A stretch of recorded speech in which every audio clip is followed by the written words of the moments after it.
Thursday night game, Patriots at Falcons. This already occurred, so you cannot bet on it anymore, people. I'm sorry. But if you were betting, I'm assuming most people would probably be betting for the Patriots, even though the Falcons have looked a little bit better. If you did if you did put your money down on the Patriots, they won handily, 25-0. Yeah. Mac Jones looked like he's Jones. He's just so fucking efficient. Yeah. Doesn't 22 of 26, 207 yards and a touchdown. Yeah. It's just, not a huge stat line. Obviously, his completion percentage is fucking excellent there. Yeah, he's going to break the rookie record. He's going to break Dak's record. But it was more than enough to put away the Falcons. Now, the Falcons were, a little bit dinged up. Their main man, Cordero Patterson, or I should say my main man, because not only former Viking, and I actually really like Cordero a lot as a more gadgety player, but also on my fantasy team, he has a bit of a hurt ankle. He does. He did not play. Yeah, so he didn't play, and that definitely hurt the Falcons a little bit. It did, and it chopped down a little bit of my same game parlay. Mm-hmm. Luckily for me, it just voids out that bet on the FanDuel. So, lucky there. But now I will say this: I got a little bit pissed because I do have Nick Folk as my kicker. Oh yeah. He was crushing it. Yeah, he had a great. He overall had a great game. Until it was like four field goals and an extra point, and then I saw I'm at work, just passively paying attention because I'm a good employee. Obviously, we're not going to be on our phones at work. Yeah, and then I saw what the score was, and then I checked back and I saw the final score was higher for the Patriots. I was like, oh, that's good. That means Nick Folk got me more points, probably either via a field goal or an extra point. And then he ended up missing that extra point. And took points off. Yeah, it took points away from me. So that kind of sucked. Either way, he still had himself a good game, got me 15 points or so. That's good for a kicker. I'm definitely happy with that. Yeah, the Patriots are they're really fucking good. I did not expect them to be this good. That defense is playing phenomenal. Kyle Van Noy looks fantastic. And I was a big fan of Kyle Van Noy. Picking off that late pass and taking it to the house because, well, fuck you. Did he take it to the house? Oh, yeah. I saw one. That's how they scored that. That's pick six that was called back for stepping out of bounds. But again, I was only passively watching. So that was the pick before pick six at the end for our boy. Fucking, there were 9 mistakes in front of me. Josh Rosen. Josh Rosen gets in the game, throws one pass, gets a nice little easy underneath completion.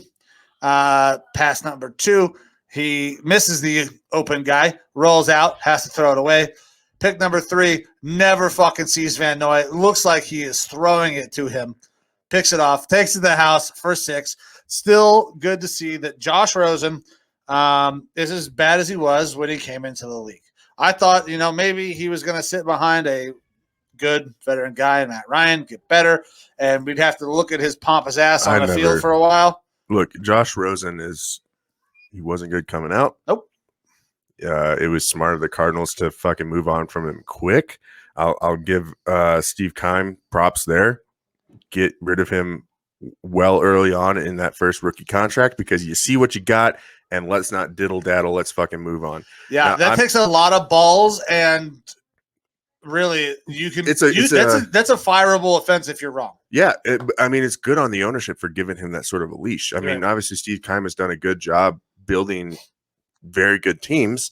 Back to even when they went to the Super Bowl, I'm pretty sure Keim was the GM then.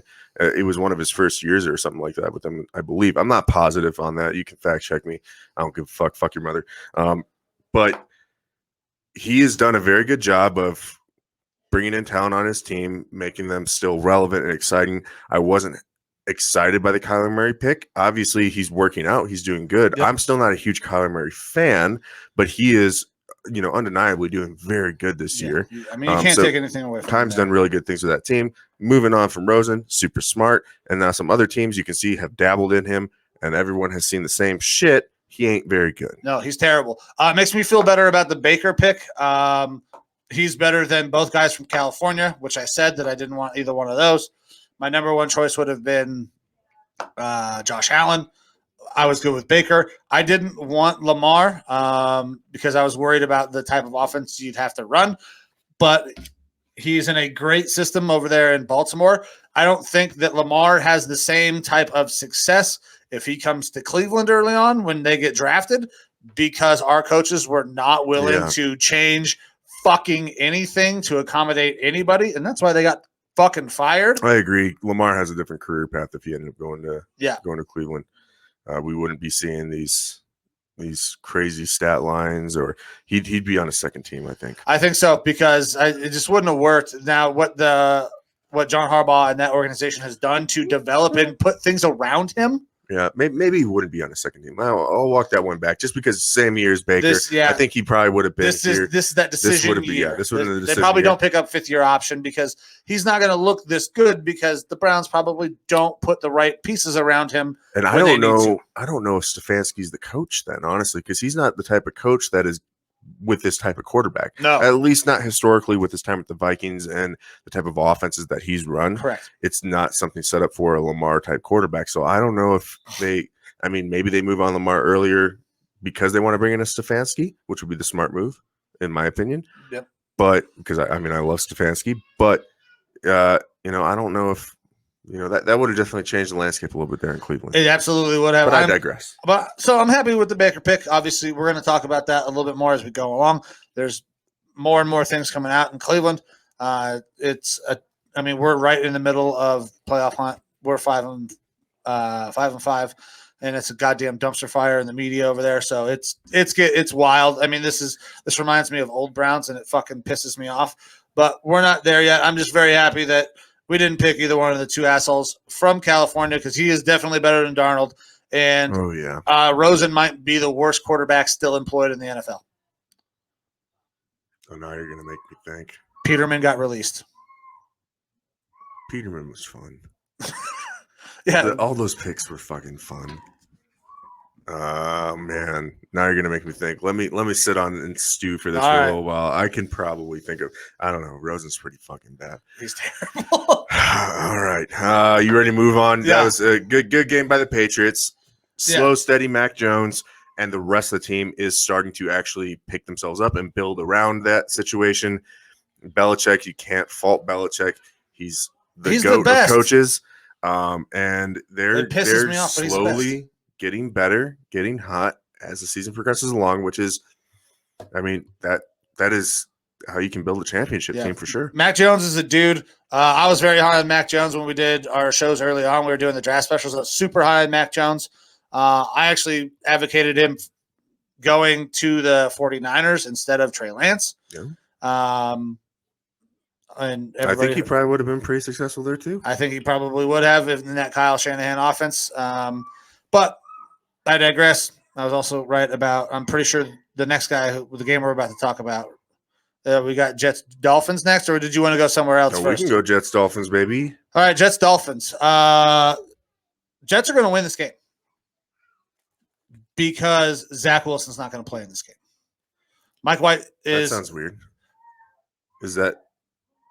Oh, well. Mike White is going to start this game. Pretty sure he's been named the starter, unless something has changed. Zach Wilson, I believe, is still recovering. He has been questionable all week. Let me double check to make sure that I'm not talking out of my ass. I don't know. You just don't know, because, I believe he still is nursing the injury and stuff like that. I thought Flacco was going to start. I thought Mike White was back. He had the maybe. Jets new starter Joe Flacco reveals he's unvaccinated against COVID as of 2 days ago. Are you serious? Oh, my God. Yeah. Quarterback Joe Flacco on his Sunday start for the Jets. I want to play him more than ever as of 2 days ago. I believe he's been named the starter. Oh, Flacco starts against the Dolphins. This is the dumbest thing. Never mind. Well, fuck. Now I got to change my pick. Oh, no. Hopefully you didn't put too much money on any of this. Well, hold on. Let me tell you. You want a sports betting tip? Just stay away from the Jets. Stay away from the goddamn Jets. Because they'll fuck you. They will fuck you. Feel like the fucking kid from Big Daddy. The goddamn Jets. I wipe my own ass. Yeah. So I do have the Jets +3, and I still like the Jets +3. The Dolphins are not very good. Tua is not very good. I don't think Joe Flacco is going to finish this game. If Mike White is healthy enough to play, he's going to see some time on the field. The Dolphins' defense is looking pretty good. They've looked good the past couple weeks. I don't know. So that makes it a little bit more difficult for a Flacco to come in. Now, Flacco is a veteran. We know that he's not what he used to be. He used to be an average, above average quarterback with a strong arm. Now he's just kind of a middling backup with experience, which isn't always the worst thing by any means. So ESPN has a line -3. It's different on FanDuel. It's different on Caesars, I believe. I think we're closer to 2.5 or 3 on those sites.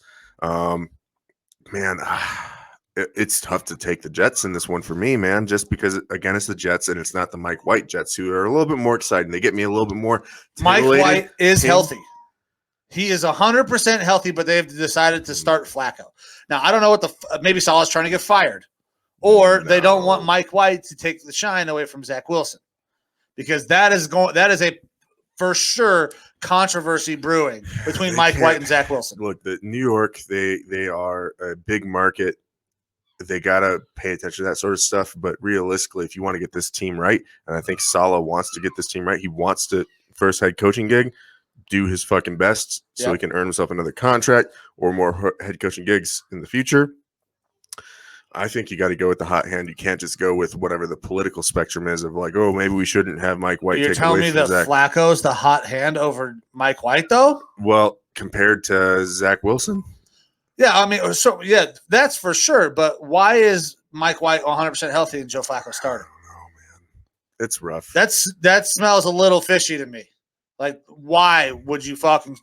They said that dealing with the blitz from the Dolphins. All right, so we're building an Avengers movie. Michael Bay is producing this game, and they're going to put Joe Flacco in, and then Mike White's going to come in and save the day. Maybe that's the chance. They're actually trying to hype Mike White. Maybe they're.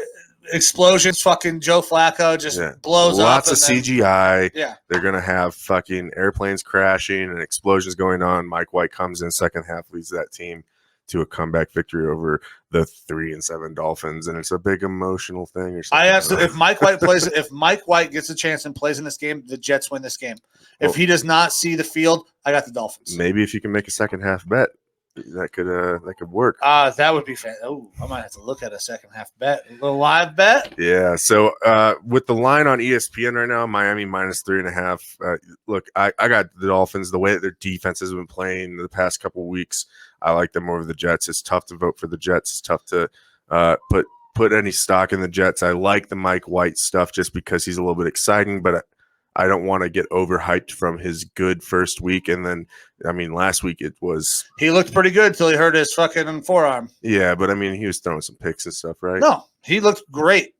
Yeah. He looked really fucking good. Dropped a goddamn dime on the Colts after his forearm was hurt and he was losing feeling in his fingers. Mike White can play. Mike White is a better quarterback than Zach Wilson. He's also a fucking better quarterback than Joe Flacco, which pisses me off that he's not starting this game. I have already put in my parlay. Jets +3. I'm fucking sticking with the Jets.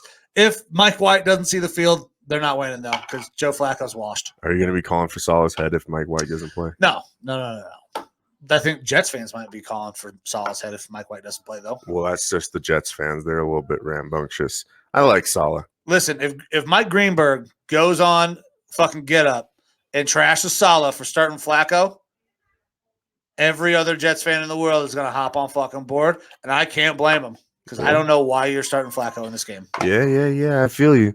All right. So I got the Dolphins in this one with Flacco starting. That's just, to me, their defense plus Flacco equals no-brainer to me, but maybe I'm going to be wrong. Maybe Mike White comes in there and makes me look like a fool, and I'm fine with that, actually. Great white hope, baby. I'm fine with that. That's so racist.